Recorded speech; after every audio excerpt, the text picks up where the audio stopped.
العالمين والصلاة والسلام على أشرف الأنبياء والمرسلين وعلى آله وصحبه أجمعين. سبحانك لا علم لنا إلا ما علمتنا إنك أنت العليم الحكيم. وتب علينا يا مولانا إنك أنت التواب الرحيم. اللهم صل وسلم على سيدنا محمد وعلى آله وصحبه أجمعين وبعد. Alhamdulillah kita menyambung kembali pengajian kita dalam kelas Tafaqquh Fiddin. Jadi di dalam kelas Tafaqquh Fiddin ini, Tafaqquh Fiddin hujung minggu. Okey, dalam kelas Tafaqquh Fiddin hujung minggu ini adalah kelas yang disediakan bukan hanya kepada penuntut-penuntut ilmu. Bahkan perbincangan di dalam pengajian ini lebih umum lagi dan layak sesuai untuk dihadiri oleh bukan setakat penuntut, tetapi dihadiri oleh tenaga-tenaga pengajar daripada kalangan ustazah-ustazah, daripada kalangan ustaz-ustaz.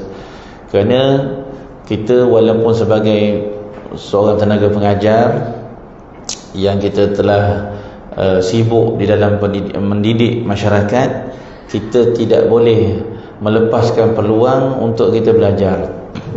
Sifat seorang yang menjadi seorang tenaga pengajar, sifatnya mesti tidak pernah cuai, tidak pernah rasa kenyang dengan kebaikan, tidak pernah merasa kenyang daripada belajar ilmu. Sebab tu kita nak belajar ilmu sampai ke hayat kita, ke akhir hayat kita, walaupun siapa kita. Dalam hadis riwayat Ad-Darimi, sabda Rasulullah SAW, man ja'ahul maut wa huwa yatlubul ilma liyuhyiya bihil islam bainahu wa bainan nabiyyin darajatun wahidatun fil jannah. Rawahu Ad-Darimi. Siapa yang datang kepadanya kematian, wa huwa yatlubul ilma, sedangkan dia sedang menuntut ilmu, waktu datangnya ajalnya dia sedang menuntut ilmu. Siapa dia itu? Dia tu pelajar ke? Dia tu pengajar ke? Dia tu orang yang pandai dah ke? Dia tu orang tak pandai ke? Tetapi saat datangnya kematian, wa huwa yatlubul ilma, dia sedang mencari ilmu. Tak putuskan hubungan dia dalam mencari ilmu. Tujuannya liyuhyiya bihil islam, tujuannya untuk nak menghidupkan Islam. Ilmu yang dia belajar mesti qasad, niat dia bukan untuk bermegah-megah dengan ilmu. Qasad dan niat dia bukan untuk nak menunjukkan kepandaian dia ke atas orang yang tidak pandai. Tujuannya bukan untuk nak berdebat, tapi mesti tujuan dia, kenapa saya belajar? Liyuhyiya bihil Islam, untuk saya nak hidupkan dengan agama ni, dengan ilmu ni, akan agama Islam. Bainahu wa bainan nabiyyin, di antaranya dan di antara para nabi itu hanya dipisahkan dengan satu darajat saja di dalam syurga. Tingginya kedudukan seorang yang sentiasa berusaha memenuhkan jiwa raga dia ni dengan ilmu, walau siapa dia.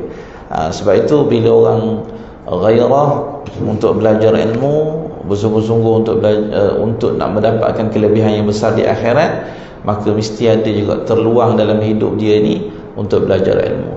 Begitu hal kita melihat orang-orang saleh, orang yang terdahulu seperti Abdullah bin Mubarak. Waktu nak meninggal dunia, maka dia didatangi oleh muridnya. Maka dia kata, wahai muridku, tolong baca kitab. Sebab dia dah terlalu uzur, disuruh anak murid dia baca kitab. Dia nak dengar anak murid dia baca kitab. Lalu ditegur oleh sebahagian daripada muridnya. Dia kata, ya Syekh, ini bukan masa untuk baca kitab. Ini masa-masa yang terakhir ni, kena banyak ingat Allah. Dia kata, bukan itu permasalahan aku yang besar. Kerana dia ni selalu dia ingat Allah tau, sama. Dia kata, yang aku nak, bahawa saat nyawa aku ditarik, mungkin ketika itu ada ilmu yang belum pernah aku dengar, dan aku dengar pada waktu itu. Maknanya orang nak mengaji sampai ke penghujung hayatnya. Jadi kelas Tafaqquh Fiddin, Tafaqquh Fiddin pula, pondok hujung minggu.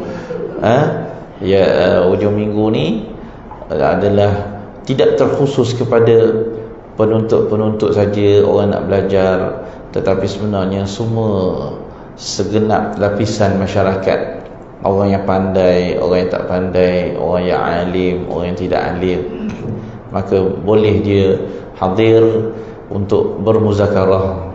Orang yang dah pandai sebagai memperingati pada diri dia, orang yang tak pandai dia hadir untuk dia dapat belajar apa yang belum dia tahu. Mudah-mudahan Allah Subhanahu wa taala beri kepada kita istiqamah insya-Allah.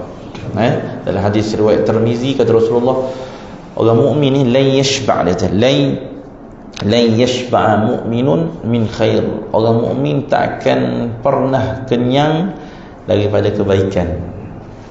Kebanyakan ulama kata khair kat sini adalah ilmu, belajar ilmu. Sampai bila dia kenyang? Hatta yakuna muntahahul jannah, sehingga penyudah hidupnya adalah syurga. Masuk syurga ke belum? Masuk ke belum kita ni? Jadi kenyang ke belum kenyang? Sepatutnya tak kenyang lagi dah. Orang mukmin tak akan kenyang. Oh, saya tak belajar dah. Kenapa saya dah degree, saya dah diploma dah. Jadi saya tak belajar. Tak belajar apa-apa, saya dah keluar dah. Saya dah mengajar semua kitab-kitab haid nifas, saya belajar belakang dah. Oh, besok bila khatam kitab haid nifas, dia tak datang dah kelas haid nifas. Saya belajar dah, saya faham belakang dah. La yashba' mu'minun, rawahu Tirmizi, hadis Tirmizi. Tak akan kenyang, sekali-kali tidak akan kenyang orang mukmin daripada kebaikan. Khair, benda saja yang baik dia tak akan kenyang, tak akan rasa puas. Hatta yakuna muntahahul jannah, sehingga penyudah hidup dia itu adalah dengan syurga. Dan syurga baru tak mengaji, tuan-tuan. Baik, kita sambung pengajian kita, iaitu masih lagi pada nifas bahagian B tadi. Okey, apabila darah masih boleh baca B. Apabila darah masih ada selepas 60 hari, maka kita perlu perhatikan. Pertama, jika darah berhenti setelah cukup 60 hari, walaupun tempoh berhenti itu hanya satu lahzah, maka darah yang datang semula setelah itu dihukumkan sebagai darah A. Kedua, jika darah tidak berhenti, maksudnya darah yang selepas 60 hari bersambung dengan darah yang sebelum 60 hari, maka perempuan yang mengalami hal ini dihukumkan sebagai perempuan mustahadah. Datang penjelasan hukumnya. Taib.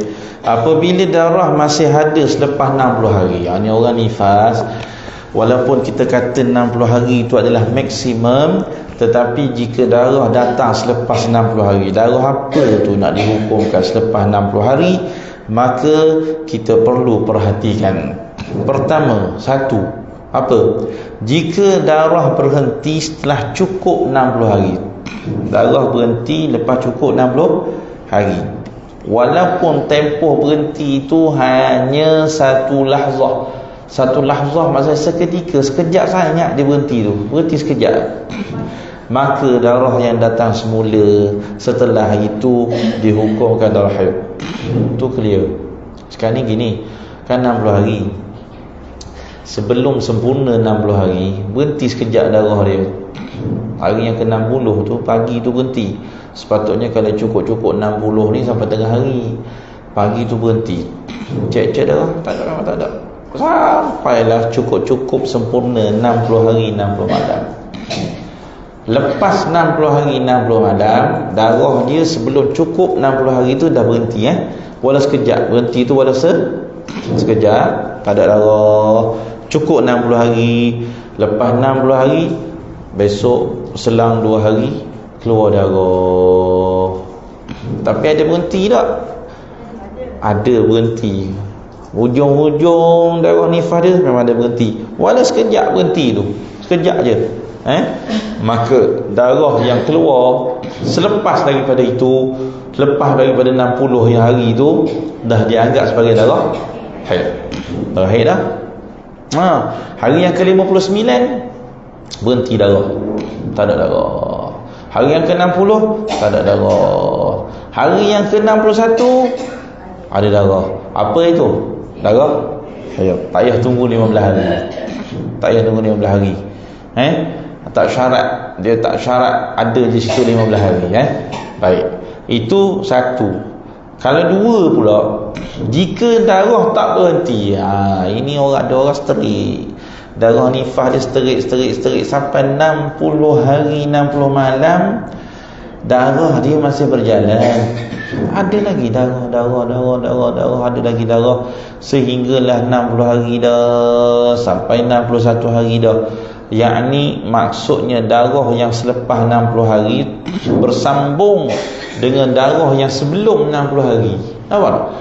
Maknanya dia hari yang ke-59 ada darah, hari yang ke-60 ada darah, straight sambung sampai hari yang ke-61. Darah yang keluar hari 61 tu darah haid ke? Belum, tak diputuskan begitu. Maka kita kata orang yang ada masalah seperti ini, maka perempuan yang mengalami hal ini dihukumkan sebagai perempuan mustahadah. Maknanya dia ni kita jangan hukum istihadah lagi, jangan hukum lagi haid dan nifas ke haid ke. Kita kata dia ni sekarang ni sedang ada masalah istihadah, iaitu percampuran antara darah nifas dan juga darah istihadah. Ada hukum dia. Maknanya kita tak boleh kata 60 hari itulah nifas, 61 itulah istihadah. Tak ada. Ni orang dah bercampur dah. Maknanya mungkin kita boleh hukumkan pada ketika itu bukan semua 60 hari dia tu nifas. Sebab apa? Bila bersambung tu. Bila dah bersambung straight tu, kat sini kemungkinan besar dalam 60 hari keluar darah dia tu bukan semua nifas. Dah bercampur. Kena bahas, sebab nanti akan dibahaskan di akhir kitab nanti tentang orang-orang nifas yang mengalami juga istihadah, bercampur darah nifas dia dan juga darah istihadah. Ketika itu kena ada perbahasan apa? Kena tengok dia boleh beza ke tak boleh beza darah tu. Kalau dia boleh beza, ada darah kuat, ada darah lemah. Darah kuat dia sahaja dihukumkan sebagai nifas. Maknanya kalau darah kuat dia tu mungkin 40 hari, rupanya 40 hari je lah nifas dia. Hak selebihnya tu dah dihukumkan sebagai istihadah. Tu ada hukumnya yang akan dibincangkan. Itu bila berlaku kita hukumkan bahawa dia ni orang perempuan ni ada masalah istihadah. Ini perempuan istihadah ni, darah dia dah bercampur. Bila darah dah bercampur, kita hukumkan sebagai istihadah, maka ada perbahasan dia. Perbincangannya nanti ada bab istihadah dalam nifas. Istihadah dalam nifas. Jangan duk menghukum mudah gitu. 60 tu dia kira nifas, yang selebihnya dia kira tak. Kalau isunya bersambung, bersambung 59, 60, 61 step direct sambung. 61, 62. Ini orang ni tak sama macam permasalahan pertama. Permasalahan pertama dah stop dah. 59 darah dia dah stop dah. Tak apa, walau sekejap. Maknanya datang pula 61, tu haid. Itu dia bukan istihadah, dia clear, dia masalah haid. Baik, ini carta dia. Dia buat carta 60 hari situ. 60 hari. Kotak nombor 1 tu darah nifas 30 hari, suci 15 hari, tak ada darah. Lepas tu, lepas tak ada darah, lepas 15 hari, darah benda, darah haid lah. Tu clear lah. Tak ada masalah lah tu. Maknanya dia dah bagi rutin haid dia lah dah. Rutin haid dia dah kalau gini. Kotak yang kedua, darah nifas 30 hari. Kemudian dia mari naqaq 10 hari. Tahu mana naqaq? Dia tak panggil suci, dia panggil naqaq. Naqaq ni apa ni naqaq? Naqaq ni maksudnya dia sebab apa dia tak sebut suci terus. Dia tak sebut suci terus sebab masalah pertama tu memang tak mari dah darah. Faham tak? tak mari dah darah. Darah tu dah lebih daripada 15 hari. Suci tu dah lebih daripada 15 hari. Bila dah lebih daripada 15 hari, kita sebut suci dah. Kita sebut suci. Tapi kalau nakak ni, dia tak lebih daripada 15 hari. Tapi bila masuk kapas, tak ada darah. Faham tak? Bila masuk kapas, tak ada langsung kesan-kesan darah. Tu orang panggil nakak. Istilah je, sebutan tu. Kalau suci ni tak mari darah lebih daripada 15 hari. Tapi ada tak mari darah, masuk kapas pun tak mari. Tapi rupanya tak sampai 15 hari, 10 hari. Jadi orang tak panggil suci, orang panggil nakak. Dia panggil suci juga nakak ni. Mu'tamad dalam mazhab mu'tamad, istilah je disebut nakak. Tapi kalau mu'tamad dalam mazhab kita, mazhab Syafi'i, nakak ni hukum dia adalah hukum haid juga. Kalau haid lah, kalau masalah haid nanti dia akan bincang. Hukum dia hukum haid juga ni. Nakak ni jenis gini ni. Kalau orang perempuan mari uzur 2 hari, keluar darah. Lepas tu 4 hari tak ada darah. Tak ada darah tu maksud dalam erti kata masuk kapas tak ada dah. Tapi hari yang ke-6 mari pula darah. Betul? Ke-6 ke-7. Hak yang 4 hari tu yang tak ada darah tu, itu dipanggil nakak, bukan panggil suci. Nakak ni mu'tamad dalam mazhab Syafi'i. 4 hari tu dia kira haid. Semua haid belaka tu. Hari yang keluar 2 hari tu haid, 4 hari yang tak keluar tu pun haid, dan lepas pada tu yang keluar darah tu boleh kira haid. Itu mu'tamad, pandangan yang kuat tu dipanggil nakak. Jadi nakak ni pula berlaku juga dalam nifas. Contoh darah nifas. Okey, tengok ni. Darah nifas, kotak nombor 2. Darah nifas keluar 30 hari. Tiba-tiba datang nakak. Nakak ni maksudnya darah berhenti. Bila kita masuk kapas kat dalam memang tak ada darah. Tu dipanggil nakak. Ni kalau ikut memang kena mandi dah. Tak ada teh dah. Mandi apa semua. Mandi. Tapi 10 hari je. 10 hari je. Datang pula darah. Okey. Ke-11 datang. Lebih belum 15 hari? Lebih ke belum? Belum, 10 hari datang darah. Okey, darah yang datang selepas 10 hari tu, kotak yang berikutnya dipanggil darah nifas lah, sebab masih lagi dalam 60 hari. Tetapi yang 10 hari yang tak mari tu, orang tak panggil suci, dia panggil nakak. Kalau suci ni, suci betul lah, sah lah semayang. Tapi kita tak panggil suci, kita panggil nakak. Mana nakak ni, kalau bahasa kita bersih, bukan suci. Bersih, tak ada darah. Masuk kapas tak ada darah, kena semayang. Tapi bila datang pula darah hari yang ke-11, ternyata barulah sah. Rupanya semayang kita dalam tempoh 10 hari tu tak sah lah. Baru diyakinilah masa semayang kita 10 hari dalam tempoh nakak tu rupanya masih dalam nifas. Tu nakak. Dia tak panggil suci. Kalau suci ni, suci betul lah. Suci betul. Maknanya semayang yang dia semayang, contoh yang pertama tu. Contoh pertama, darah nifas 30 hari, suci 15 hari. Suci 15 hari. Lepas tu datang haid. Datang darah lepas pada tu, dipanggil darah haid. Okey, semayang yang dia semayang dalam tempoh suci 15 hari tu, sah ke tak sah? Sah. Tapi semayang yang disemayang dalam tempoh nakak tak sah. Tapi wajib dia buat. Wajib sebab dah tak ada darah.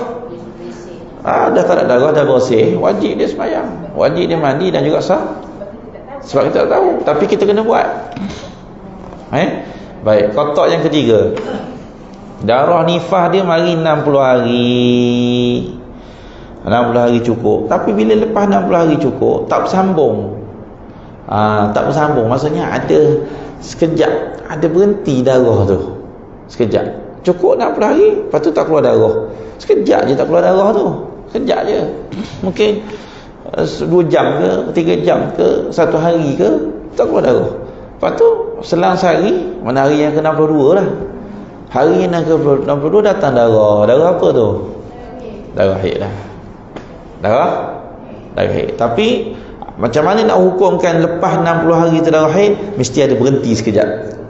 Walau satu lahzah, seketika berhenti darah dia, baru dihukumkan sebagai darah haid. Baik, nombor 4, darah 70 hari datang tanpa henti. Bukan 60 hari, 70 hari straight.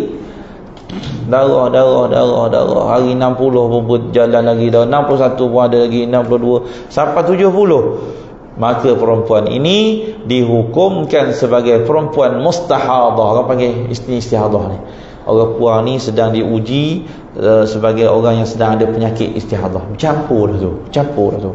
Bukan 60 hari haid nifas belaka dah, campur. Dia ada campur. Maknanya dalam 60 hari yang dilalui itu sebenarnya ada dah hari-hari suci dia. Ada dah bercampur. Maknanya dia ada darah penyakit. Nifas campur dengan istihadah. Yang tu akan dibincangkan di bab belakang. Dia dipanggil bab orang yang nifas bercampur dengan istihadah. Itu 4 wajah yang dibahaskan di sini. Baik. Bab yang keempat, ni senang je yang keempat ni. Baca yang keempat. Ini perbezaan lah. Perbezaan antara haid dan nifas. Pertama, haid sekurang-kurangnya sehari semalam, nifas sekurang-kurangnya 1 lahzah. Yang kedua, haid sebanyak-banyaknya 15 hari, nifas sebanyak-banyaknya 60 hari. Ketiga, kebiasaan haid ialah 6 atau 7 hari, kebiasaan nifas ialah 40 hari.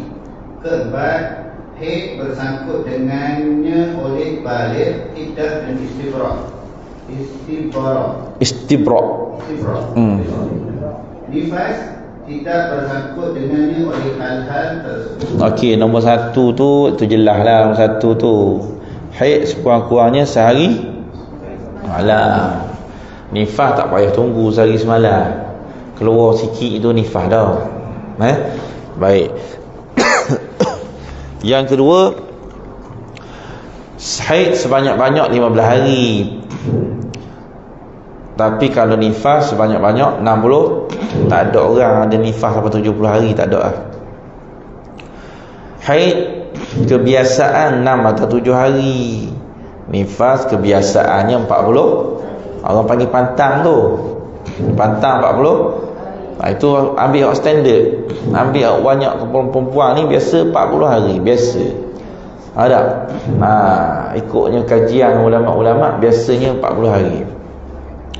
Yang keempat, bersangkut haid ni bersangkut dengan haid itu oleh baligh, iddah dengan istibra'. Hukum haid ni kita kena mengaji, kita kena tahu mana satu haid, mana satu bukan haid. Apa? Dia ada peranan dia. Bila kita tahu hukum haid, masa ketika itu mudahlah urusan baligh. Kenapa? Bila haid tanda baligh. Tak tahu haid nak tahu baligh bila? Sebab salah satu tanda-tanda baligh adalah haid. Sebab tu kena tahu. Tapi orang nifas ni tak sabit dah. Ada kat nifas jadi tanda baligh?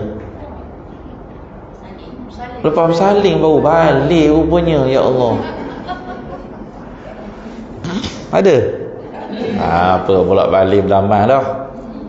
Dia tak beri impak pada pengetahuan orang tu tentang saya balik ke tak balik dengan darah nifas. Tak. Yang kedua, darah haid ada berkaitan dengan iddah. Bila wanita ni dia bercerai hidup, tanda menunjukkan iddah dia tu berakhir, kena 3 kali suci. Bila dia masih ada lagi haid lah, 3 kali suci. 3 kali suci mesti dah ada haid. Takkan tiba-tiba suci nak cuci kan 3 kali kalau tak ada haid. Dia kena ngaji bab haid. Bila ngaji bab haid baru tahu, oh ini sekali, ini 2 kali suci. Sebab setiap suci mesti diselangi dengan haid, baru cukup. Nampak penting ngaji bab haid. Nifas tak sabit. Sabit apa nifas? Darah nifas ada kaitan apa dengan iddah? Tak ada. Ada dengan iddah? Mana ada. Darah nifas tak ada kaitan. Yang adanya beranak. Tak bersabit dengan nifas. Dia bila dia beranak tak tunggu nifas habis ke tak habis. Lepas dia beranak, maka berakhirlah iddah. Wanita yang hamil, iddahnya berakhir dengan beranak. Walaupun pada iddah kematian suami. Sekarang ni wanita tu dia tengah mengandung, lepas tu suami dia meninggal. Kan biasa iddatul wafat ni, iddah wanita yang kematian suami ni kan 4 bulan, betul? 4 bulan 10 hari. Tapi dia mengandung. Bila mengandung, lahir je anak tu, habis dah iddah.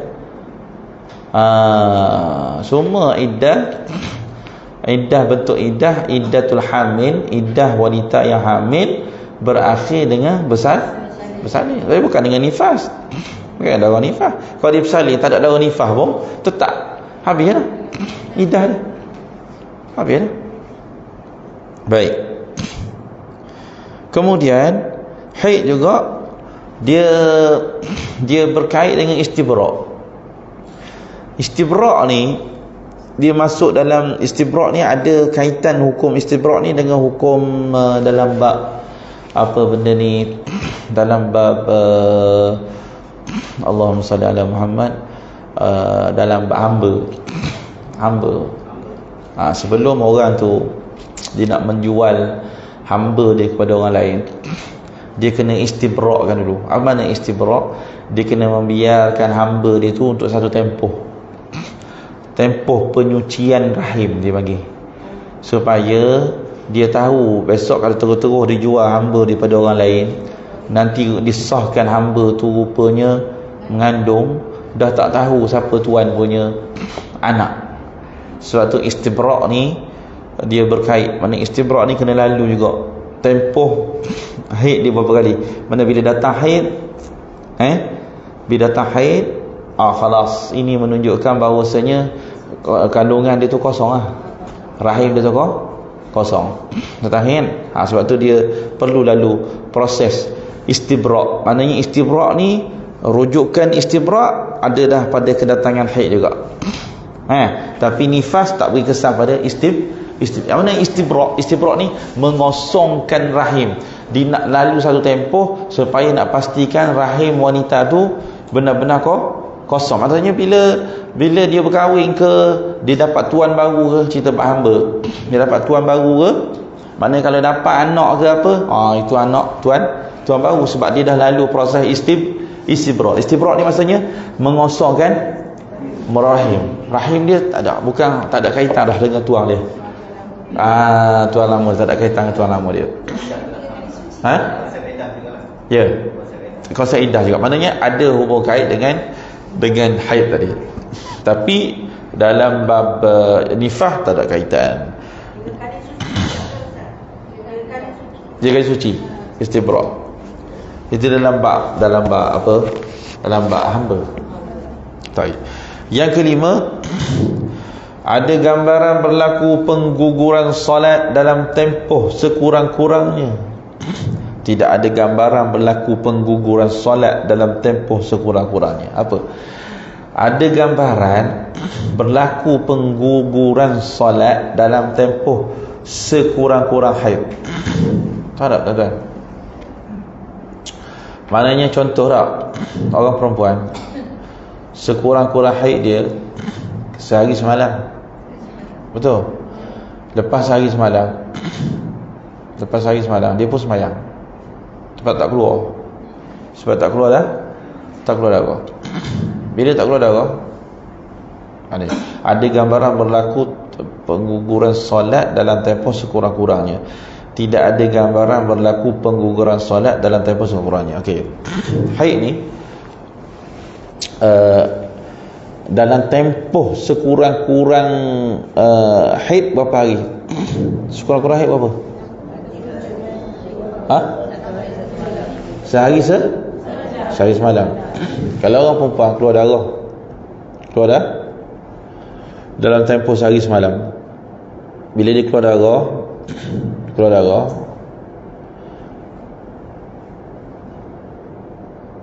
dalam tempoh dia keluar darah tadi, bila dihukumkan, kalau kata dia ni haid, kalau cukup 24 jam. Kalau tak cukup 24 jam, katakanlah dia nampak ada darah, tapi rupanya tak cukup 24 jam, tak cukup. Hari ni keluar 2 jam, dia pun tinggal semayang. Kan ada orang jenis berpisah-pisah. Hari ni 4 jam, lepas tu keluar pula belah malam 3 jam, lepas tu hari yang kedua keluar 5 jam, hari yang ketiga keluar berapa jam, lepas tu akhirnya rupanya baru 20 jam. Lepas tu tak keluar. Himpunan dalam 4-5 hari tu tak cukup pun, ada himpun darah dia tu, darah yang keluar tak cukup pun 24 jam. Semayang dia ni gugur ke tak gugur? Semayang dia dalam tempoh 6 hari ni, 6 hari tu tak? Sekarang ni gugur ke tak gugur semayang dia? Dia kena semayang ke tak kena semayang? Kena semayang ke tak kena semayang? Sebab tak cukup 24 jam. 6 hari keluar darah, 4 hari keluar darah. Lepas tu hari yang kedua keluar 6 jam, hari yang ketiga keluar berapa. Tapi yang penting himpunan dalam 6 hari keluar tu, bila dia kira rupanya baru 21 jam. Maknanya semayang dia gugur ke tak gugur? Dia kena solat. Dia ada kaitan. Maknanya kita pegang pada tempoh sekurang-kurang haid itu penting. Tapi sekurang-kurang nifas tak ada berimpak. Sebab sekurang-kurang nifas macam mana? Satu lazah aja. Mana boleh? Tak boleh satu lazah aja. Sekurang-kurang nifas tu hanyalah satu lazah aja. Tak berimpak lah. Tapi sekurang-kurang haid yang kata 24 jam tu penting. Nak menentukan sama ada awak ni semayang awak sah atau tak sah. Kan dia semayang kan, lepas 4 jam dia semayang. Tapi nak menentukan semayang dia sah ke tak sah, kena tentu macam mana? Bahawa himpunan darah semua tu mesti lebih daripada 20. Jadi barulah dapat menentukan. Gugur ni maksudnya, kalau gugur tu maknanya sah lah. Kalau tak gugur tu maksudnya tak sah. Itu panggil gugur tu. 24 jam tu memainkan peranan yang penting. Himpunan darah selama seminggu tak cukup pun 24 jam. Maknanya semayang yang dia buat selama seminggu, kan dia semayang juga pasal dia mandi. Itu semayang yang dibuat dalam tempoh tersebut rupanya semayang yang sah. Nampak tak impak 24 jam tu? Sekurang-kurang haid ni berimpak pada sah ke tak sah semayang. Tak? Hak yang nifas ni, hak sekejap ni tak berimpak. Mana pula tak berimpak apa-apa. Tapi yang 24 jam ni penting untuk kita tahu. 24 jam ni, maknanya 24 jam ni kita anggap semayang dia pada ketika itu adalah sah atau tidak sah. Kalau lebih 24 jam, rupanya selepas 6 hari lebih 24 jam, berarti betul lah dia ni haid lah. Bila haid, semayang yang dia buat sepanjang 6 hari tu semuanya tak sah. Kena qada tak? Tak payah qada. Kalau dia puasa, sah ke tak sah? Tak sah. Kena qada tak? Kena. Kami diperintahkan untuk mengqadakan puasa, kami tak diperintahkan untuk mengqadakan salat. Nampak? Itu cerita dia. Baik, seterusnya, cara pengiraan darah yang keluar secara terputus-putus. Ni nak ajar ni cara macam mana nak kira darah putus-putus ni. Kejap 2 jam, lepas tu tak keluar 4 jam. Macam mana cara nak kira? Okey, lagi sambung. Cara pengiraan darah yang keluar secara putus-putus. Ulama berselisih pandangan pada menetapkan cara pengiraan darah haid yang diselami oleh nafas, yang ini bersih daripada darah. Perselisihan tersebut terbagi pada 2 pandangan. Pandangan pertama, al-sahad, menarik dan mengiring, iaitu menjadikan nafas bersih daripada darah yang berada di selang-selang darah dalam tempoh 15 hari sebagai darah haid, maka digerakkan hukum haid kepada hukum nafas di dalam tempoh 15 hari. Pandangan ini adalah pandangan utama. Nak cerita tentang hukum darah yang putus tu. Darah tu ada, bila ada darah, lepas tu dia ada sengkang sekejap. Sengkang yang tak ada darah, itu dipanggil naqaq. Sengkang yang tak ada darah tu dipanggil naqaq. Apa itu naqaq? Naqaq ni tak ada darah, kemudian masuk kapas, tak ada langsung kesan darah, itu panggil naqaq. Panggil naqaq. Naqaq ni kalau terjemah pada bahasa Melayu bersih, naqaq, naqiyun, tak suci. Maksudnya macam mana? Darah tak keluar, hatta masuk kapas, kapas itu bila buat keluar kosong, tak ada warna langsung, tak ada color langsung, itu dipanggil naqaq. Okey, baik. Sekarang ni nak bahas bab naqaq tu dikira suci ke dikira haid. Ni persoalan dia. Naqaq tu, darah mari 2 hari, lepas tu tak mari 4 hari. 4 hari tu memang sungguh masuk kapas apa semua, memang tak ada dah color. Hari yang ke-6 mari pula darah. Jadi ada tempoh, ada 4 hari kat situ. Ada 4 hari naqaq tu. Naqaq itu nak kira suci ke nak kira haid? Tadi dah beritahu dah jawapan dia, tapi ni nak jelaskan lagi lah. Apa jawapan dia? Apa jawapan dia? Datang 2 hari darah haid datang. Lepas tu 4 hari tak ada darah, masuk kapas pun memang tak ada darah. Okey. Berapa hari tu? 4 hari. 2 hari ada, dah berapa hari? 6 hari. Baik. Hari yang ke-7 datang darah. Datang darah haid balik lah. Datang darah. Baik. Apa hukum 4 hari tu? Kira suci ke kira haid? Kira haid. Itu yang muktamad ni lah. Itu kita beri dah jawapan ni. Tapi ini kita tengah duduk pada bab dia lah. Kita dengar sendiri jawapan daripada sini. Maknanya pandangan yang muktamad, tempoh yang 4 hari yang naqaq, walaupun kita dah letak kapas memang tak ada darah tu, itu tetap dikira sebagai haid. Maknanya kalau siapa semayang waktu tu memang tak sah, siapa puasa memang tak sah. Tapi itu pandangan yang pertama. Ni dalam bab dia ni, dia nak kata ada pandangan yang kedua. Ada pandangan kedua. Okey, pandangan pertama tu dipanggil as-sahbu. Sahab. Kita panggil sahab. Sahab ni menarik, heret. Sahabu. Maksudnya walaupun 2 hari haid, 4 hari tak ada haid, naqaq, hari yang ke-7 ada haid, semua tu dia anggap sebagai haid belaka. Apa? Tarik belaka. Macam gitu, tu panggil sahab tau. Sahab tu apa? Sahab tarik. Sahab, tarik. Kalau kat Mekah tu sahab. Asal jumpa orang Arab je sahab, sebab tu je reti. Sahab tu apa? Sahab tarik.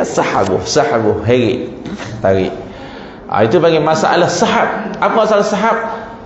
Tarik semua sekali, hak tak ada darah tu pun semua haid belaka. Tu sahab tu. Ada orang tak 3 hari je ada darah, 7 hari tak ada darah, dah 10 hari. Dia ingat dia dah okey dah. Tengok hari yang ke-12 ada darah pula. 12, 13, lepas tu habis tak ada darah. Tu banyak ada 7 hari tak ada darah. Itu apa? Haid ke apa?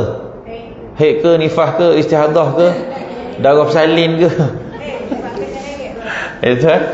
Itu kalau buat ABC tu siapa jawab darah bersalin memang berat sangat. Bila pula dia bersalin, orang cerita pasal haid. 3 hari datang darah haid, 7 hari naqaq. Naqaq ni memang tak ada darah, dah masuk kapas tak ada darah, 10 hari. Okey.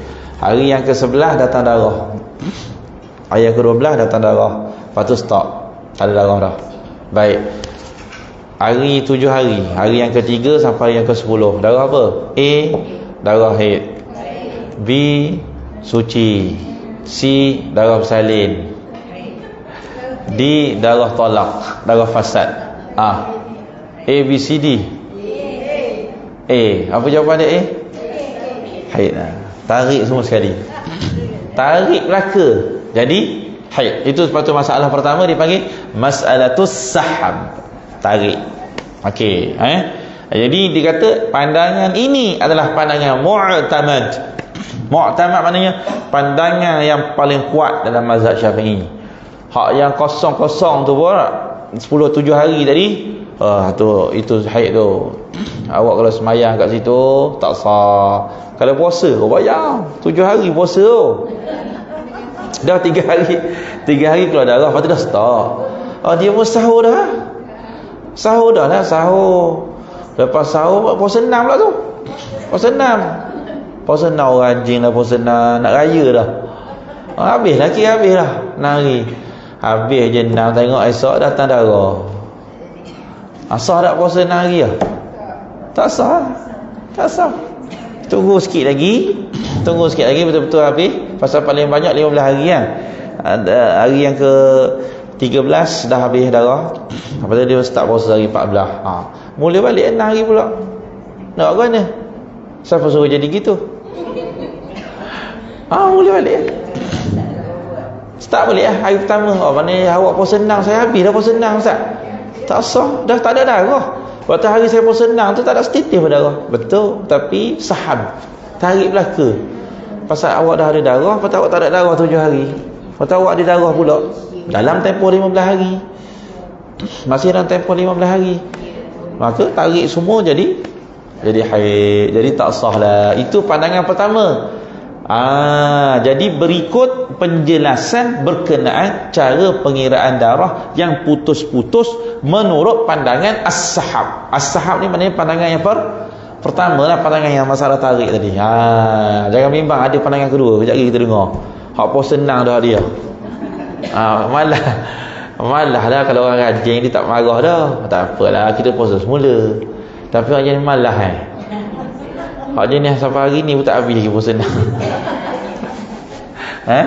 Sampai hari ni pun tak habis lagi. Ada berapa hari lagi? Ada banyak lagi Ustaz, ada 6 hari lagi. Dah tak puasa lagi lah tu. Kalau dah 6 hari lagi.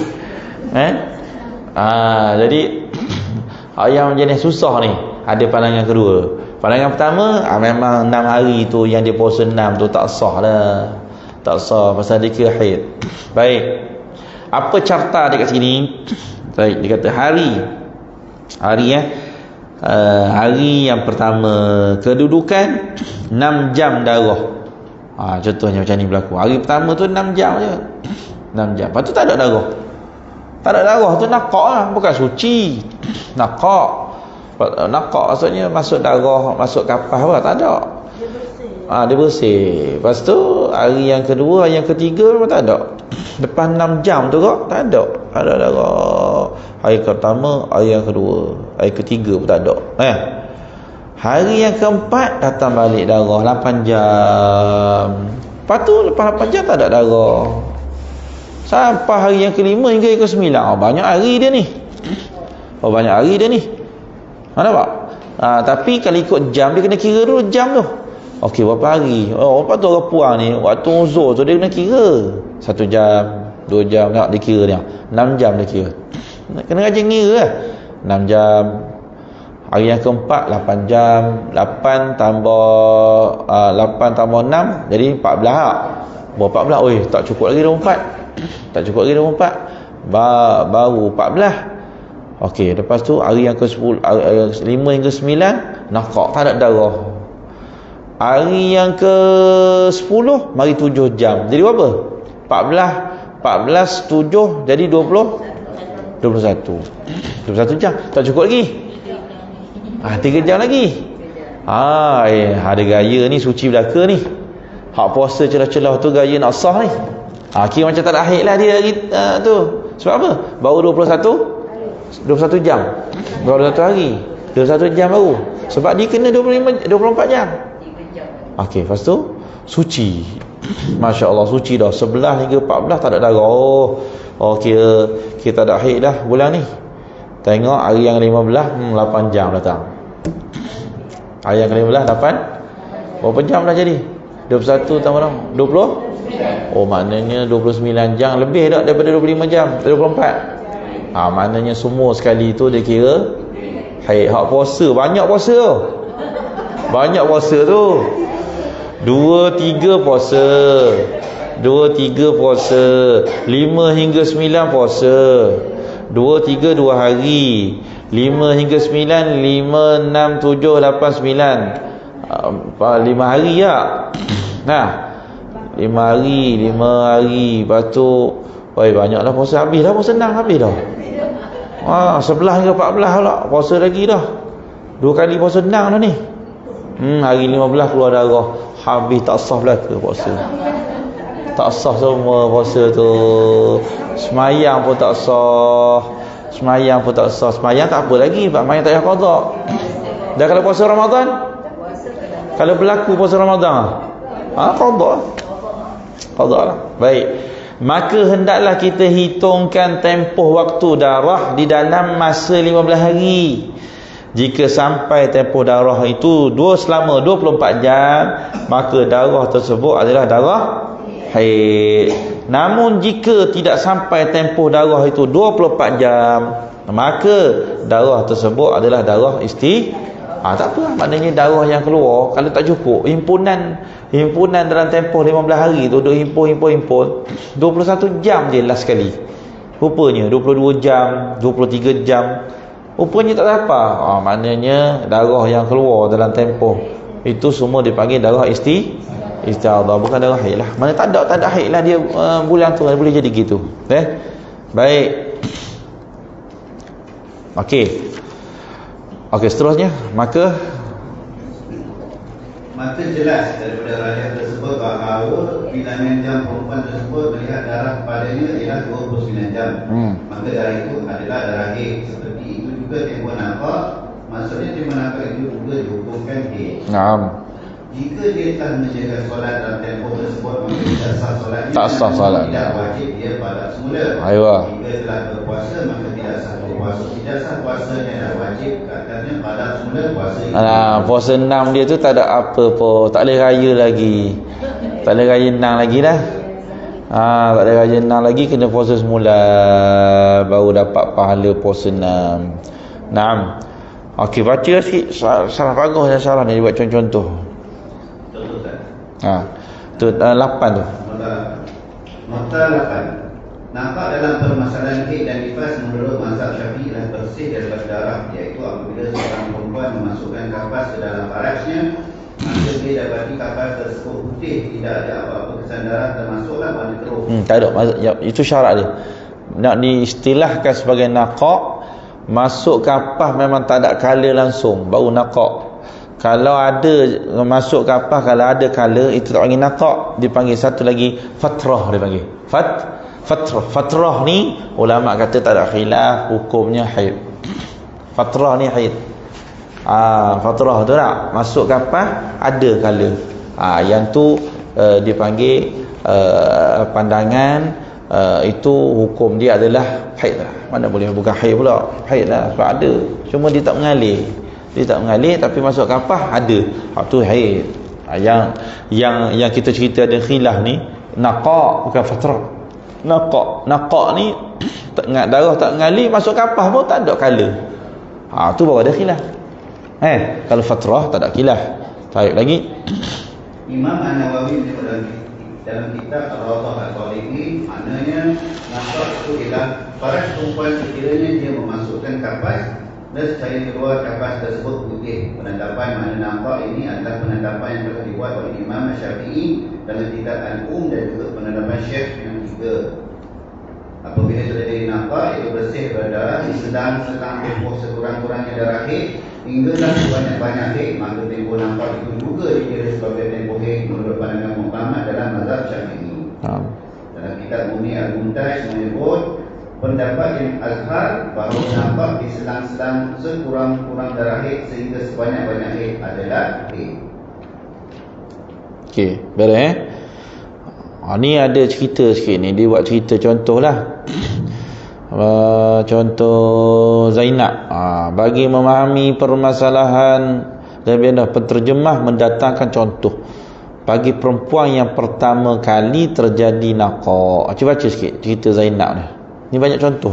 Bagi perempuan yang pertama kali terjadi naqa', Zainab keluar darah dari pukul 8 pagi Isnin hingga 10 pagi Rabu. 2 hari berjam. Maknanya kena kira sampai gitu tau. Zainab keluar darah daripada pukul 8 pagi Isnin hingga 10 pagi Rabu. Jadi darah dia tu keluar dah 2 hari 2 jam. Ayolah. Kemudian terjadi nampak dari pukul 10 pagi Rabu sehingga 2 petang Jumaat, 2 hari 4 jam. Kemudian darah keluar semula dari pukul 2 petang Jumaat sehingga 2 petang Isnin 3 hari. Pertama, darah dari pukul 8 pagi Isnin sehingga pukul 10 pagi Rabu adalah darah haid. Darah dari pukul 2 petang Jumaat sehingga 2 petang Isnin juga darah haid. Tempoh nampak dari pukul 10 pagi Rabu sehinggalah pukul 2 petang Jumaat juga dihukumkan sebagai tempoh haid kerana ia berada di selang antara darah haid. Dan keempat, bermakna tempoh haid Zainab adalah 7 hari 6 jam. 7 hari 6 jam. Nampak? Nampak? Celah-celah tu hak kosong tu tetap dihukumkan sebagai haid. Ayolah. Adakah wajib ke atas Zainab mandi untuk mengerjakan solat fardu dan adakah wajib dia puasa fardu sepanjang tempoh nampak? Ni soalan ni yang kita dah bahas dah, tapi tak apa, kita baca dah pengarang kita tulis. Kalau tak baca rugi pula kita. Ada dia tulis kan. Jadi nak cerita sekarang ni, wajib ke lepas dah nakak, dia dah masuk kapal dah suci dah. Jadi wajib ke dia mandi, dia semayang, dia puasa? Bukan masalah boleh, masalah wajib ke tak. Kalau dia tak semayang dan tempoh tu berdosa ke tak? Dia tak mandi, dia saja nak tunggu lagi ke? Ni dengar jawapan. Dia kata, adakah wajib ke atas Zainab mandi untuk mengerjakan solat fardu, puasa dalam tempoh nakak tu? Tak, pasal tengok masuk kapal dah tak ada dah. Wajib tak dia mandi untuk bersiap-siap? Jawapan dia? Jawapannya wajib Zainab mandi untuk mengerjakan solat fardu dan wajib dia puasa fardu di dalam tempoh nakak itu.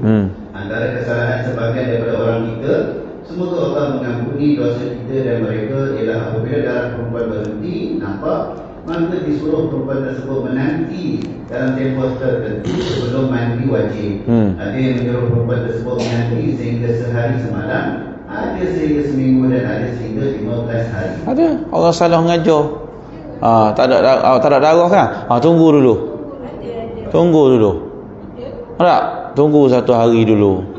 Tunggu dulu 3 hari. Tunggu dulu 15 hari. Bagaimana ni tunggu ni? Tak ada tunggu dah. Kalau tak ada darah, maka pada ketika itu yang menjadi halangan wanita itu untuk sembahyang darah kan. Bila tak ada darah, tak ada halangan. Tak ada halangan, wajib sembahyang. Tinggal lagi persoalannya sembahyang tu sah atau tak sah, itu tengok keadaan, baru tengok. Kalau tak datang dah darah, berarti sah lah. Kalau datang darah lepas pada tu, maknanya sembahyang yang dia buat tidak sah. Tapi kewajipan sembahyang itu wajib ketika itu. Persoalannya, adakah alasan di sebalik wajibnya Zainab mandi untuk mengerjakan solat fardu dan wajib atas puasa fardu sepanjang tempoh nampak itu tanpa perlu menunggu tempoh tertentu? Jawapannya alasannya cukup mudah, iaitu kerana tidak ada darah haid pada ketika itu. Ini kerana hal yang mengharamkan Zainab daripada mengerjakan solat dan puasa adalah haid. Sebab tak ada darah. Pasal apa awak kata wajib Ustaz Zainab ni? Dia kan ada darah haid dan dia biasa standard dia memang 7 hari. Ada orang jawab gitu. Memang dia ni biasa 7 hari, dah baru 3 hari. Baru 3 hari, kenapa tak tunggu lagi 2-3 hari? Sebab memang darah dia biasa datang 7 hari. Kalau pakai alasan tu kan, tak boleh pakai. Sebab kita kata, bila apa yang menghalang Zainab untuk sembahyang adalah kerana darah. Bila tidak ada darah, maka wajib solat. Adapun adat boleh berubah. Awak tak pasti. Tak? Atuk kita memang meninggal. Semua toki-toki kita umur 60 belaka meninggal. Adakah kita akan meninggal umur 60? Sebab DNA kita sama. Semua toki kita memang confirm 63 tahun 7 hari. Adakah kita akan menerima nasib yang sama tak? Tengok ayah kita pun serupa juga, mak kita pun serupa juga. Kita 63 tahun 7 hari tak? Tak, belum tentu. Walaupun dah memang 7 hari, tapi itu tak pasti. Hukum tak boleh buat, tak boleh ditentukan dengan sesuatu benda tak pasti. Saya memang setiap bulan 7 hari. Tak boleh. Walaupun kita setiap bulan 7 hari, tak boleh. Tetap kita kena ikut keadaan pada ketika itu. Ketika itu saya tidak ada darah, maka saya kena mandi. Ayolah. Jadi sihir dan isyarat ialah darah kebiasaan yang keluar daripada bahagian paling hujung di dalam rahim seorang perempuan dengan jalan sihat. Memahami daripada sihir ini dapat membantu kita memahami permasalahan di atas. Haid adalah darah, tidak ada. Ketika tidak ada darah, maka tidak ada haid. Adalah sesuatu yang amat pelik. Tidak ada yang melarang perempuan mandi, solat dan puasa ketika tidak ada mahnya yang menghalang daripada mengerjakan perkara-perkara tersebut. Lagi? Takut-takut darah Zainab keluar semula esok atau lusa kerana baru 2 hari beliau keluar darah. Kebiasaan haid Zainab sebelum ini dah 7 hari dan darah sebelum ini keluar tanpa berhenti sehingga 7 hari. Ni yang kita beritahu ni, takut-takut. Itu biasa orang puang dia guna alasan tu. Takut-takut keluar. Ni tak lagi ni. Bukan takut, biasa kok-kok. Buang tar tu. Kok-kok haid lagi ni. Kok-kok berhenti sekejap je ni. Ini alasan kok-kok ni boleh pakai tak? Maka dia kata apa? Alasan inilah yang biasa digunakan oleh mereka yang tidak memahami secara mendalam permasalahan haid. Orang tak faham, orang tak ngaji. Orang tak ngaji duk main kok-kok gitu lah. Kok-kok ni mana pakai kat Malaysia? Kok kan Thailand. Malaysia ringgit. Bila tak ngaji, tak mandi lagi. Kenapa? Kok-kok datang lagi nanti petang nanti. Takut kok-kok nanti esok datang. Tak boleh pakai tu. Kena terus mandi. Bila tak ada, mandi. Ayo, jawapan untuk alasan ini, pertama, perlu kita tahu bahawa bilangan hari haid seorang perempuan boleh berubah. Hal ini bukan secara teori yang disebut dalam kitab-kitab fiqh, bahkan berlaku kepada ramai perempuan yang bilangan hari haidnya berubah. Tanyalah perempuan-perempuan yang telah lama datang haid sama ada betul atau tidak apa yang dikatakan ini. Yang kedua, apabila darah Zainab berhenti pada pukul 10 pagi Rabu, ada kemungkinan atau tidak darah itu akan terus berhenti atau akan berhenti terus. Ya, ada kemungkinan darah berhenti terus dan ada juga kemungkinan darah datang semula. Bermakna ada 2 kemungkinan di sini, iaitu kemungkinan darah datang semula sebagaimana yang dikhawatiri dan kemungkinan darah berhenti terus. Antara 2 kemungkinan tersebut, yang manakah lebih kuat? Jawapannya, kemungkinan darah berhenti terus lebih kuat berbanding kemungkinan darah datang semula. Kenapa kemungkinan darah berhenti terus lebih kuat? Jawapannya, tidak ada darah itu adalah asal. Manakala datang darah itu adalah hal yang baharu, maka secara zahirnya apabila darah telah berhenti, ia tidak akan kembali semula. Nampak? Jadi pertama tu, alasan pertama kita nak menolak yang kata mazhab kok-kok ni, kita nak menolak yang takut-takut mari kot. Kita tolak. Pertama sekali kita kata, kenapa pula nak ikut yang bulan lepas punya? Kerana bilangan haid seorang perempuan ni boleh berubah. Dia suruh tanya orang perempuan. Tanya orang perempuan, tanyalah mana-mana perempuan, dia kata, adakah haid dia sama-sama 70 hari daripada umur 13 tahun itu? Tak berubah-ubah. Menunjukkan tak sama. Baik, mungkin boleh 3 hari je. Jawapan kedua, alasan kedua, apabila darah berhenti pukul 10 pagi hari Rabu, kemungkinan besar, ada kemungkinan darah tu, ada kemungkinan atau tidak darah itu akan berhenti terus. Ya, ada kemungkinan darah tu berhenti terus, dan ada juga kemungkinan darah tu bersambung. Betul tak? Memang kalau lepas 3 hari darah datang, ini berhenti terus ke ada lagi? Ada 2 kemungkinan. Memang sama ada berhenti terus ataupun datang lagi. Tetapi antara 2 ni, hak mana lebih kuat? Berhenti terus ke datang lagi? Berhenti? Mana lebih kuat? Dia tak boleh pakai kod juga. Orang tanya jawapan. Mana? Yang mana lebih kuat? Berhenti terus ke datang lagi? Datang, berhenti terus. Sebab apa? Sebab darah ni asal dia darah datang dulu ke berhenti datang dulu?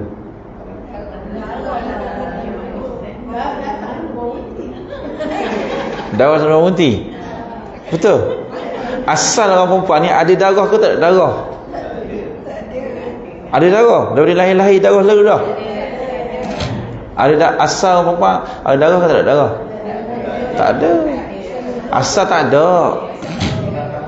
Asal orang perempuan ni asal tak ada darah. Mana boleh asal orang perempuan saya ni dah kecil dah huzur semua.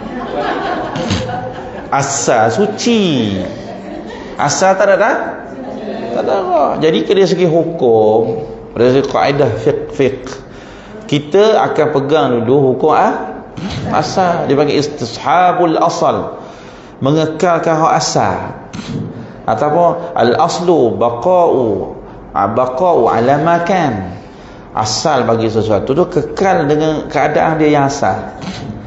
Jadi antara dua kemungkinan, darah ni berhenti terus ke atau darah datang lagi.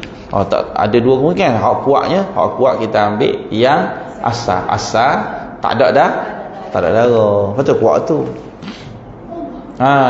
Sekarang ni kita mari ngaji tadi. Ni mari ngaji pagi tadi. Ambil wuduk daripada rumah. Ngaji sampai zuhur. Lepas tu nak sembahyang zuhur. Zuhur. Ambil wuduk dekat rumah. Lepas ambil wuduk kat rumah tadi, sepanjang mengaji ni alhamdulillah tak ada pergi kencing, tak ada. Kejap lagi nak sembahyang zuhur, tiba-tiba datang syak. Aku ni batal ke tak batal lagi wuduk? Datang syak. Lepas ambil wuduk pagi tadi dah, nak sembahyang zuhur ni, aku ni ada wuduk ke tak ada wuduk lagi? Batal ke tak batal lagi? Tapi terakhir sekali ambil wuduk ke tak ambil wuduk? Ambil wuduk. Jadi yang batal wuduk tu kemungkinan. Betul tak? Sekarang ni ada dua kemungkinan. Kemungkinan batal atau kemungkinan tidak hak kuat mana? Tak apa? Ambil asal lah. Pasal asal dia wuduk. Asal. Pasal apa kita anggap lepas zuhur ni? Bayang je. Kenapa? Sebab saya yang membatalkan wuduk itu syak. Bila syak kembali pada asal. Asal yang terakhir apa? Terakhir pagi tadi memang mari confirm ingat. Yang tu memang ingat. Apa? Wuduk ada. Berbeza pula kalau daripada rumah tadi memang tak ambil wuduk. Memang tak ambil. Nak sembahyang zuhur kan, tiba-tiba dia confuse. Aku ambil wuduk ke tak tadi? Memang confirm tak ambil wuduk dari rumah. Tapi mari masjid tadi waktu berhenti rehat tadi ya. Ada tak aku pergi ambil wuduk? Tak ingat. Syak. Sekarang ni ada wuduk ke tak ada wuduk? Tak ada, pegang hak asal. Jangan malas pula ambil wuduk. Nanti nak sembahyang zuhur ada kot. Ada tak boleh kot. Terakhir sekali ada wuduk tak ada wuduk? Terakhir memang tak ada wuduk lah. Saya mari tak sempat tadi. Tak sempat nak ambil wuduk. Ingat nak ambil kat masjid, tapi tak yakin ambil ke tak ambil kat masjid tadi. Jadi masih tak ada wuduk lah. Ambil pada asal. Sebab tu kalau ikut dari segi kuat, lebih kuat bahawa darah tu dah berhenti terus dah. Pasal tu bila darah berhenti je lepas 2 hari darah datang uzur, lepas tu berhenti, kita kena ambil apa paling kuat antara dua kemungkinan. Antara yang paling kuat adalah darah dah berhenti, dah tak mari dah. Lepas tu kena mandi dah. Lepas tu kena mandi, kena sembahyang. Tu je cerita dia. Lagi ragu-ragu bahawa kemungkinan darah datang semula itu tidak menghilangkan asal kewajipan solat dan puasa atas setiap mukallaf.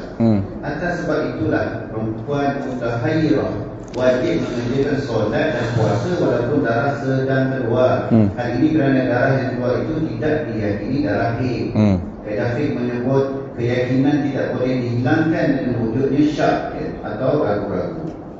Perkara yang dijelaskan di atas sebenarnya adalah apa yang disebut dalam kitab-kitab fiqh mazhab Asy'ari. Terus okey, ni tak payah, ni dalil. Ni dalil, kita tak bacalah. Ni maksudnya dibawa apa yang hujahan ke atas tu Semua didatangkan dalil-dalilnya. Kalau nak tengok dalil, semua dalam fiqh mazhab Syafi'i memang suruh gitu. Suruh bila berhenti je darah, mandi. Mandi dalil tu dalam Majmu' ada. Buka kitab Majmu' kalau rajin lah. Lepas tu yang kedua, dalil dia diambil dari kitab Tuhfatul Muhtaj. Ibnu Hajar Al-Haythami, itu kitab Tuhfatul Muhsan ni mensyarahkan kepada kitab Minhajul Talibin. Pun ada sebut tentang apa? Tentang wajibnya orang perempuan bila berhenti je darah memang kena mandi lalu. Tak ada istilah tunggu sehari semalam, tunggu 3 hari. Tak ada tu, tak dengar tu. Tak dengar. Yang ketiga dalam kitab Najmul Wahhaj. Najmul Wahhaj ini pun syarah kepada Minhajul Talibin juga. Imam An-Nawawi juga syarah pada Minhajul Talibin An-Nawawi. Banyak syarah Minhajul Talibin ni, salah satunya Najmul Wahhaj. Pun sebut gitu juga. Antara kitab yang membahaskan secara khusus berkenaan fiqh darah wanita menurut pandangan mazhab Syafi'i yang dikarang sebahagian ulama mu'asarah. Mu'asarah ni maknanya ulama baru lah, ulama zaman ni, yang menyebut permasalahan di atas ialah kitab Al-Ibanah ni di tangan saya ni.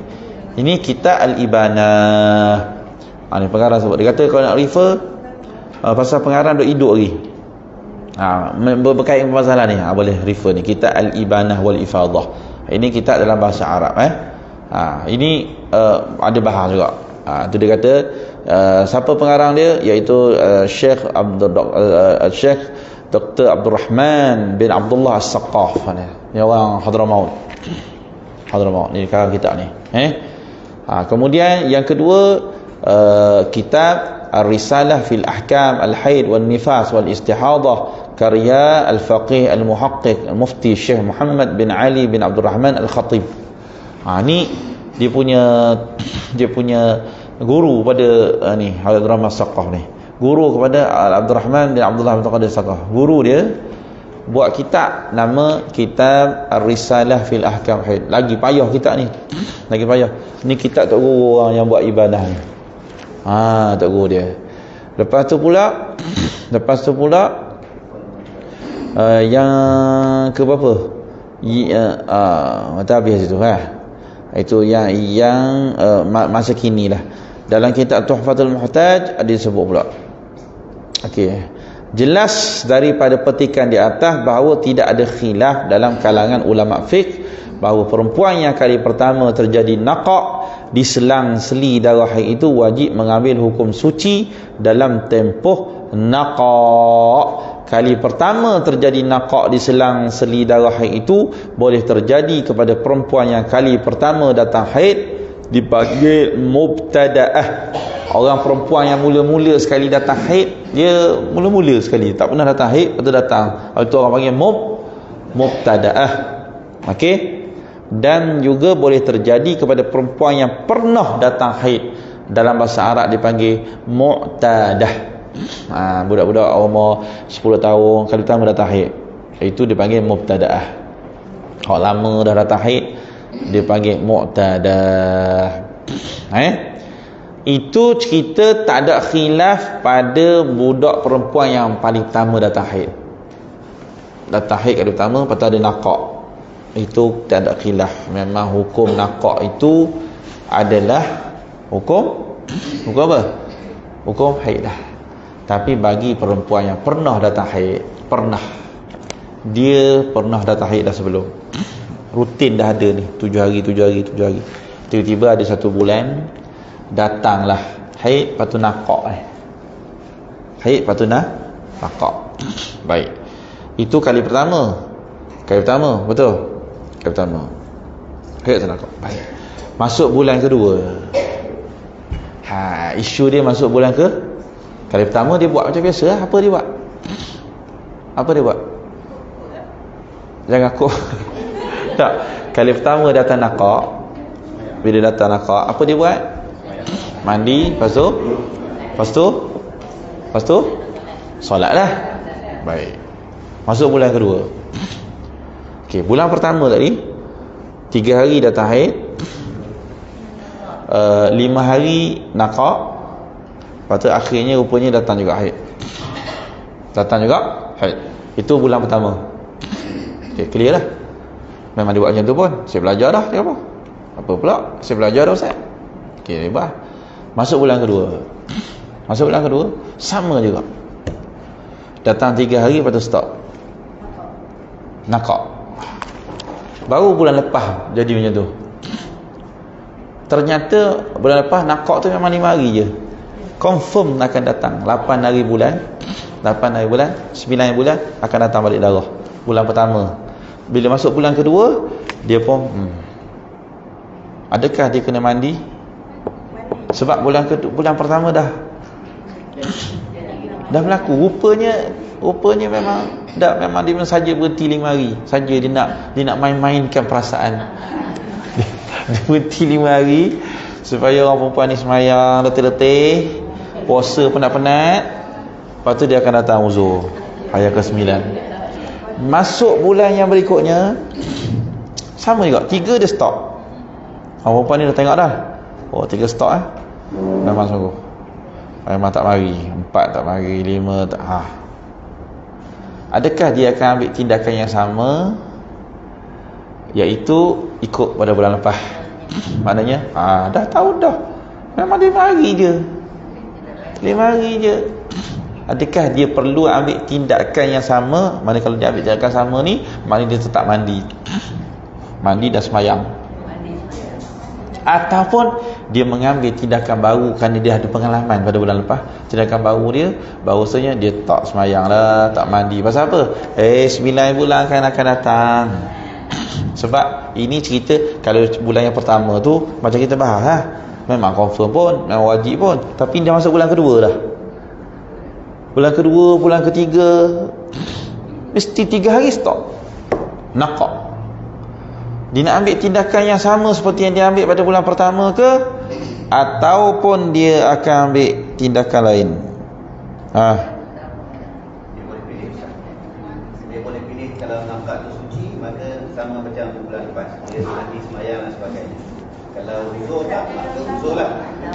Tapi kalau dia ambil pandangan yang mengatakan tempoh nakak tu pada urufnya dia haid, maka dia pegang haid, dia tak semayang. Tapi kalau tiba-tiba dia keluar haid, maka dia kena qada semayang dan dia kena qada puasa baru. Dua option lah. Dua option. Option pertama macam mana? Option pertama dia kata nakak itu suci. Dia nakak tu haid. Okey. Tapi dia kena semayang. Dia ikut dalam bulan lepas. Okey. Dia mandi, dia semayang. Kalau puasa baru, dia puasa baru. Tiba-tiba dia uzur, maka solat dia selesai lah. Tetapi puasa baru kena pergi. Okey, pandangan kedua. Pandangan kedua, dia mengatakan hurufnya aku akan haid semula. Jadi pada ketika nakak tu dia kira dia haid. Jadi dia tak semayang, dia tak puasa. Tiba-tiba dia tidak haid, maka hari yang tertinggal tu dia kena qada. Dia qada. Jadi di situ maksudnya ada dua. Saya pun tak tahu. Sebab kita akan jawab pada kuliah yang akan datang, insya-Allah. Ada khilaf betul lah yang Haji Asri sebut, tapi dia ada khilaf antara Ibnu Hajar dan juga Imam Ramli. Yang ni pun ada khilaf. Ada khilaf. Maknanya antara Ibnu Hajar berkait dengan hal naqa' yang berlaku pada bulan yang kedua. Nak follow seperti tindakan bulan yang pertama, ataupun kena buat satu baru. Dia ada khilaf antara Imam Ramli dan juga Ibnu Hajar. Jadi kita berhenti sikit awal kerana banyak kenduri raya ini. Kenduri jamu raya. Dan depan nak sebab pada bab perempuan yang pertama kali datang, tapi dia mutakhayyirah mutlak. Boleh bebas sifat darah, anak-anak lah. Adakah ibu bapa yang boleh memperjelaskan keadaan darah kepada dia? Ya, betul. Ibu apa? Bapa lah. Ya. Jadi dia tak automatik jadi mutakhayyirah mutlak lah. Ya. Tak boleh puasa 2 bulan. Ya. Ibu bapa lah yang menetapkan. Ibu bapa kan tetapkan. Yang mula-mula datang tu. Tapi dia maknanya dia akan datang bulan yang berikutnya lah. Mutahayyirahnya yang berikutnya. Sebab kalau yang mubtadaah yang kali pertama datang, dia takkan ada mutahayyirah. kali pertama datang, kita akan terus bagi kepada dia yang kata 29 hari suci sehari saja haid.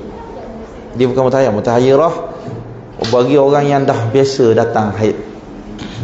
Mutahayyirah untuk orang tu, dia biasa datang haid, tiba-tiba dia lupa, tiba-tiba darah dia datang bercampur banyak, kemudian dia lupa segala adat-adat yang pernah berlaku. Waktu tak tahu. Itu jadi mutahayyirah. Untuk orang mubtadaah tak ada mutahayyirah. Kali pertama, kalau orang kali pertama, kalau betul ada budak perempuan kali pertama datang haid tapi terus mari straight, itu bukan mutahayyirah. Itu sebab dia mubtadaah, kita akan bagi dia 29 hari suci, 1 hari saja haid. Itu kalau dia berpanjangan Panjangan, kita akan bagi begitu. Tapi kalau ada orang yang dah pernah, itu ada perbahasan dia. Mutahayyirah. Wallahu ta'ala a'lamu bis-shawab. Ya? Kita sambung kat situ, kat ta'liq lah. Dekat nota. Nota kaki tak habis lagi lah. Tak habis nota kaki. Sebab banyak sangat hari ni, maklumat terlalu banyak hari ni. Takut dia jadi macam overdose ke apa. Overdose. Overdose nanti susah, naik darah tinggi apa. Terus naik minggu depan tak ada dah. Kecil manis naik. Sebab masalah ni banyak sangat.